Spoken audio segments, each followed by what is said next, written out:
Hi guys! Welcome to the new vlog. Welcome to Lawrence Samai's vlog. Today's vlogs, guys. Watch this!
Good morning! Hi! It's breakfast time. So I have bacon, egg, and fruit, and my mocha coffee, and orange juice. So let's eat, guys. Good morning. How you doing, everybody?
Hi guys, welcome to the new vlog. Welcome to my new channel. Welcome to the Lawrence Samai's vlogs, guys.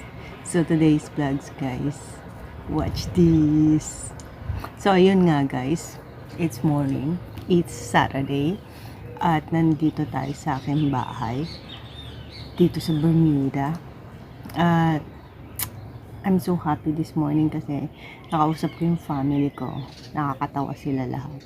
So funny. And yeah,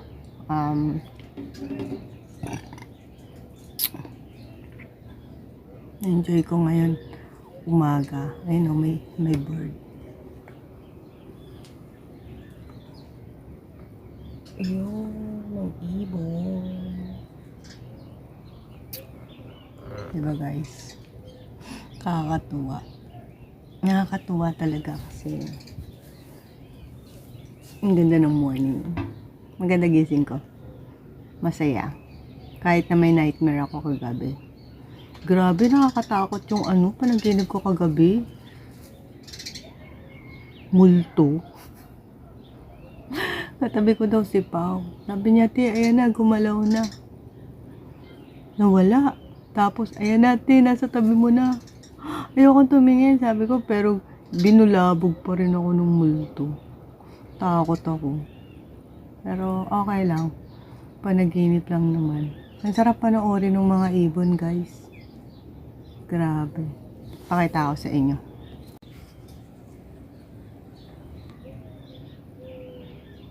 Ayan. Kita niyo ba? Katalikod siya eh. Ayan. May isa pa nga ibon dun eh. Sa bubong. Ayun, lumipad na. Ito yung mas closer.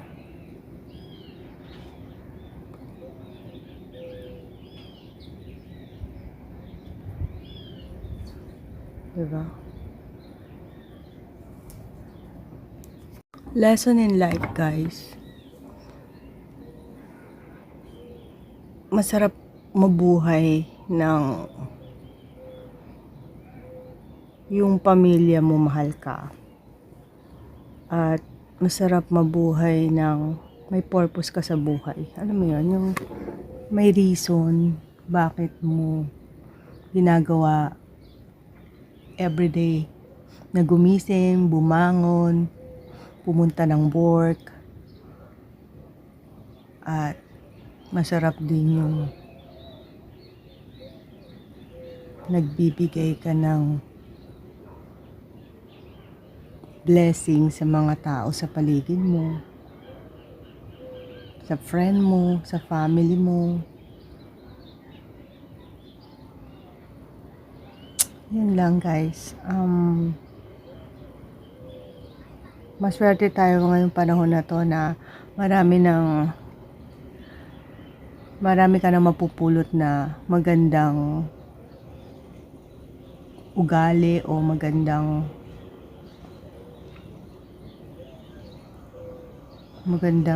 sample para magkaroon ng value yung buhay mo. Ka na napapanood na experience ng ibang tao na kagaya kagabi, 103 years old na matanda. In-interview, may book siya eh. Hindi ko lang alam kung ano yung book niya. Pero, ang lesson doon, lagi siyang para sa long jeopardy niya sa mahabang buhay. Para maging ganun siya, umabot ng 103. Hindi lang daw sa medicine, sa vitamins, sa kinakain mo, kundi rin sa purpose mo sa sarili mo, at kung paano ka napapasaya ng bagay-bagay o ng mga tao sa paligid mo at paano mo ina-handle yung mga tao na sa paligid mo. So, kahit na sinasabi niya na may mga taong toxic, hindi mo dapat daw yun iniintindi. Yun. So, parang sa kanya, lagi lang siyang grateful. Pero mo, naabutan niya pa yung gera, guys. Tapos naabutan niya ngayon yung new generation na computer na ganyan. So, amazed siya na nung bata siya, para lang makapagpadala ng message ang nanay niya sa kanya is from Telegram na 2 words lang ang kayang ipadala kasi sobrang mahal magpa-Telegram nung araw. Parang sinasabi lang ng nanay niya, you well. Parang sinasabi lang niya na, sana nasa mabuti kang kalagayan. Parang gano'n. So, hindi na maisabi yung sentence, 2 letter lang para lang, 2 words lang para lang parating ng parents niya na iniisip siya at hino-hope na she's doing well. No, unlike now na nakakapag-usap na through computer yung mga tao ng anytime they want on their cellphone, na-amaze daw siya sa progress at moving ng mga tao. Came from 103 years old women. Nice, di ba? So, yun lang, ma-appreciate mo yung mga tao na ngayon lang nabuhay, pinanganak, na andyan na lahat ng walang gera, masarap ang pagkain, nandyan na lahat ng magagandang gadget, lahat ng technology. Spoiled na yung mga tao na na buhay ngayon compare nung araw na may gera. So may struggle pa rin naman, pero kung iisipin mo, dapat kang maging mas grateful, pero hindi. Ang nangyayari, mas depressed yung tao ngayon, mas malungkot dahil sa kakapanood ng media na mas mayaman yung si ganito, mas mayaman si ganyan. So hindi nila yun nga, yun din ang maganda na ini-explain na rin ngayon na hey, hindi to everyday life, highlights lang to, it's a part lang to ng life.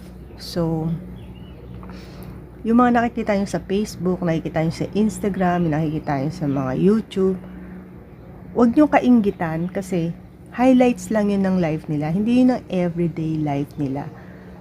Minutes lang yun ng buong linggo nila na hindi nyo nakita na nagtrabaho sila, napagod sila.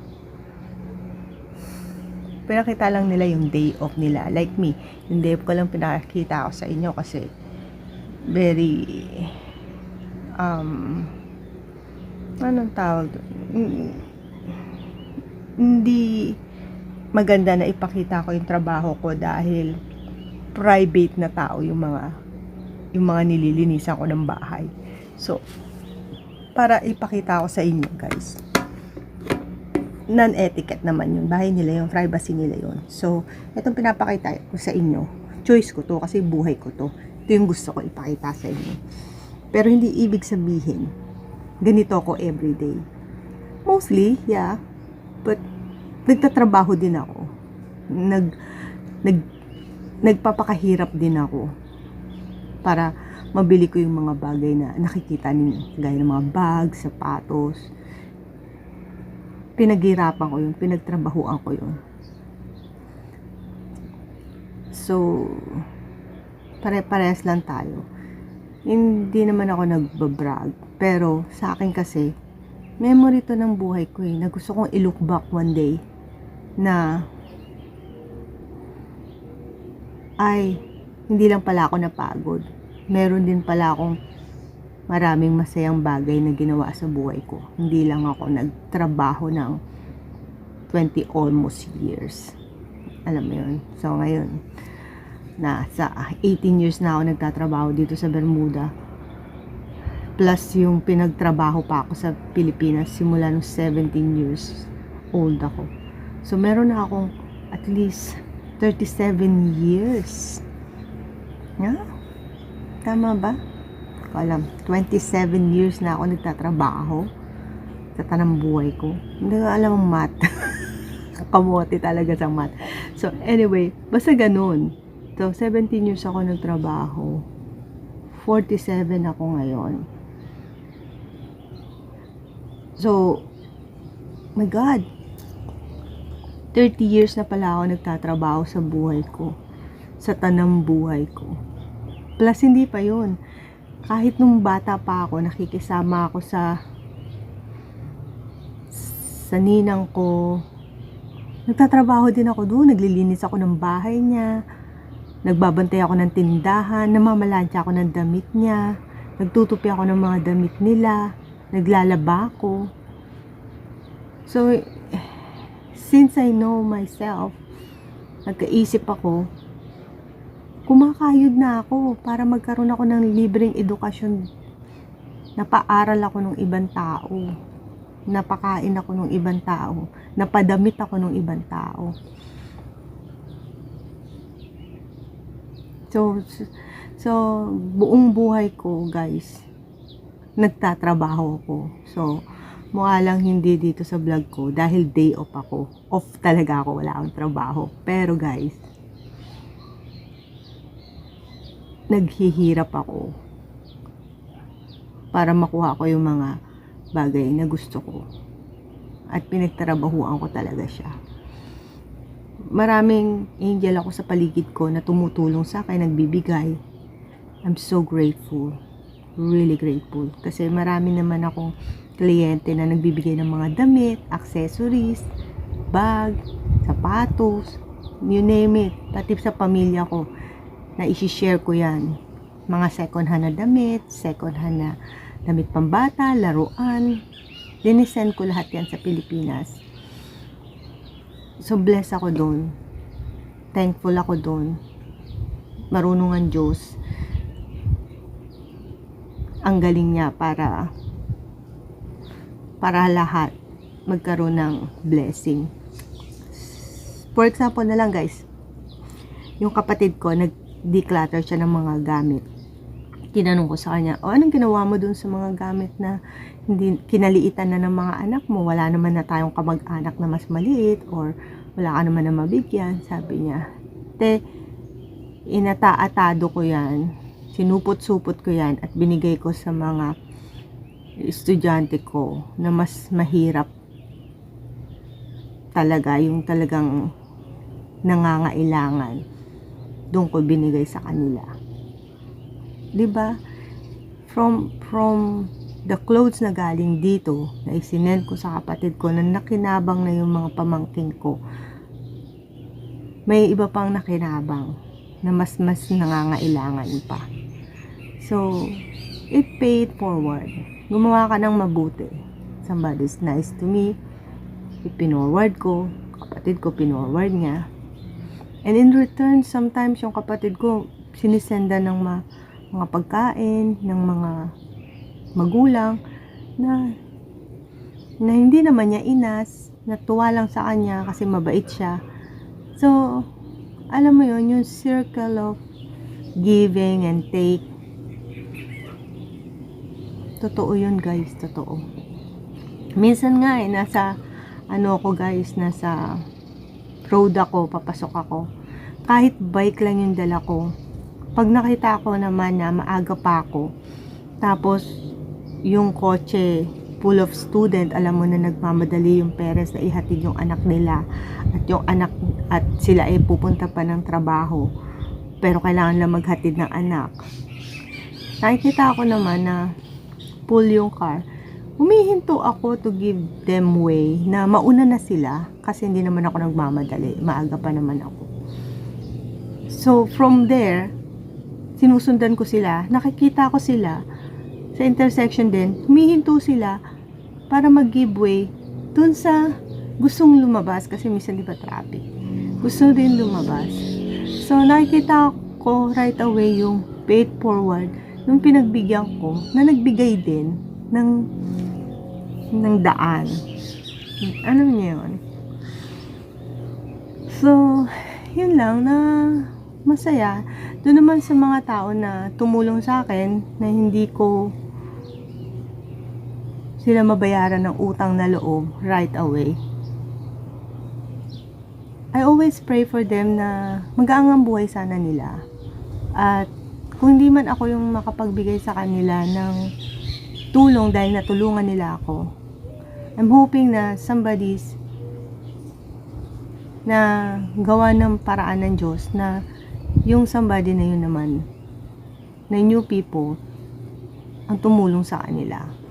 Alam mo yun, sana lang yung mga tumulong sa akin, wag magtampo na hindi ko sila mabalikan agad.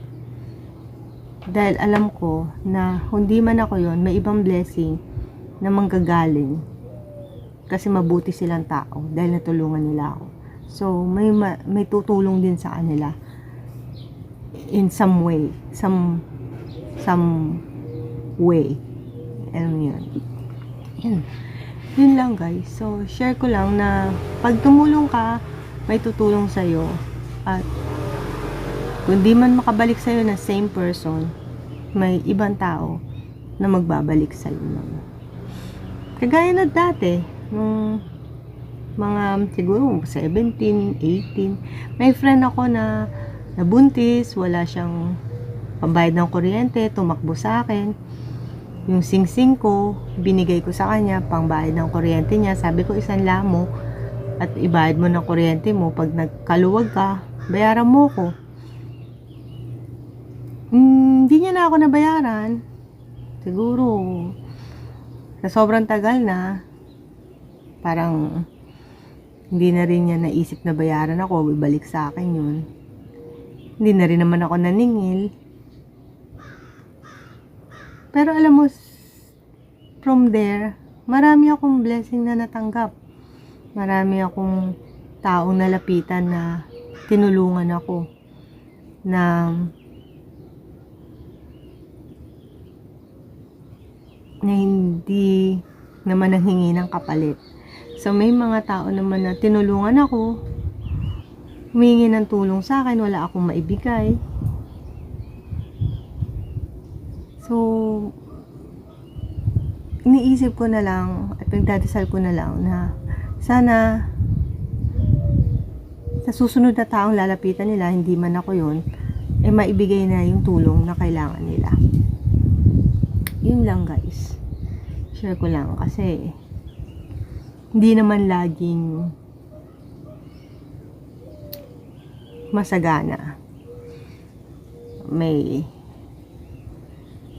May oras at may paraan lang naman din ako kung paano ko natutulungan yung kapatid ko, pamilya ko.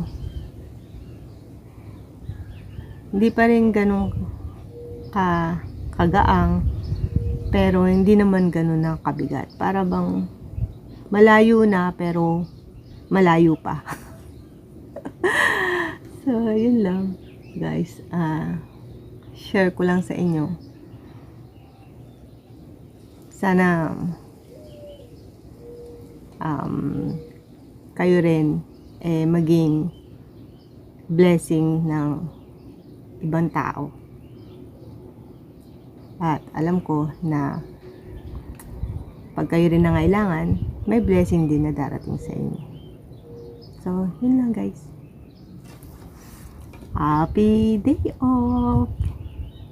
Today, pupunta tayo ng backyard. Getting ready. So, ayan. At ito ang ating bag for today. Ja-ja-ja. And then, ang ating perfume for today ay this one, Ford. Para siyang, Tom Ford. Tom Ford? Tama ba? Yeah, Tom Ford. Ano siya? Para siyang, oud. Something like that. Yeah. So, yeah, it remind me of my mom kasi naniligaw si mom. Parang smoky type siya na perfume. Yeah. So, I like it. So, ayan. Ready na ako. Punta kami ng backyard. Baka mag-lunch kami, guys. So, see you there.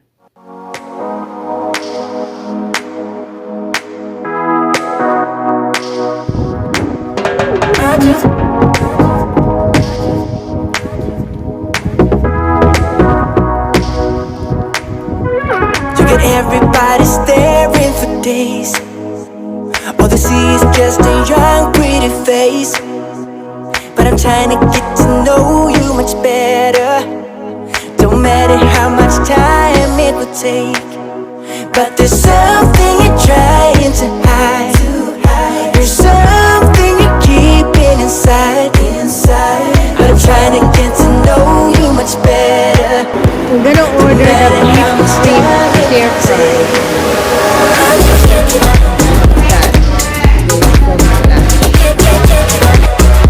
I just can't give up.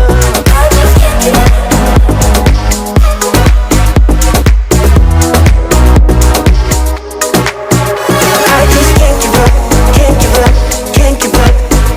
I just can't give up, can't give up, can't give up. No, I won't give up, won't give up, won't give up. No, I can't give up, can't give up, can't give up. I've been caught up since the day that we met, and you haven't seen the best of me yet. There's nothing like you and me together, and your eyes have been so hard to forget.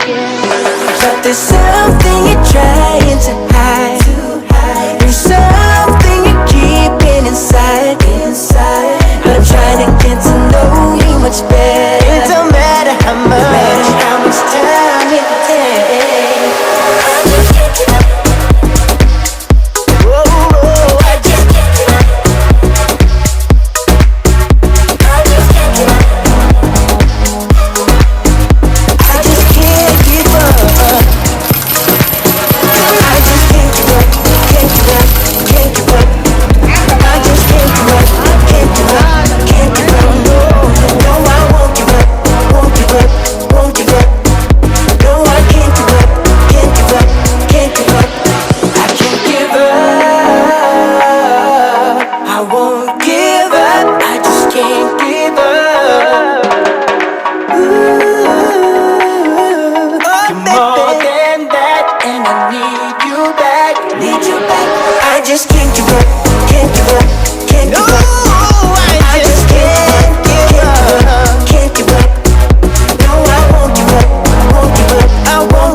frog and onion. Doon sa kinainan natin kanina na hat. T-shirt. And another t-shirts. So, total nito guys is $92. So, nasa $26 daw to. Tapos, ito, nasa $32, $36. Or, ito, $32 daw tong green. So, to 26. So, what is the difference? 26 and 32. Yun yung price na to. So $96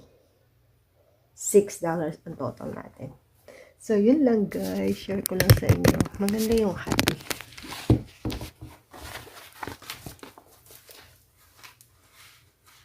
Oh, diba? Like ko yung t-shirt. Ito yung harap. Ito yung likod. So, ito maganda kasi ito yung harap. Cute. Ganda guys. Yun lang. Share ko lang. Unboxing. Ito pala ang t-shirt na dalawang price is $32. So, $64. Tapos yung hat is $28. So, yan yung ating total amount. $92 ang total amount. So, hindi pala 96, 92. Yun lang guys. Yun ang price ng mga t-shirt at saka ng hat.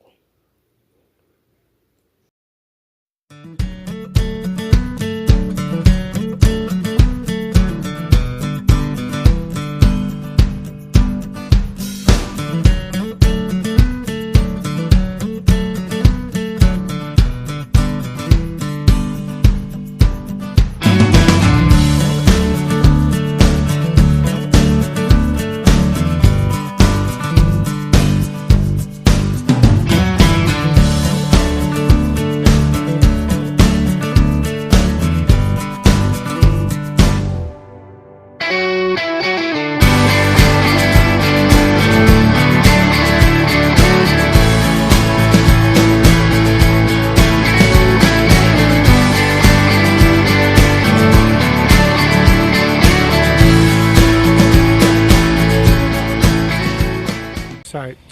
Ayan guys, napanood nyo na ang ating video for today. Thank you for watching. Don't forget to share, like, and subscribe.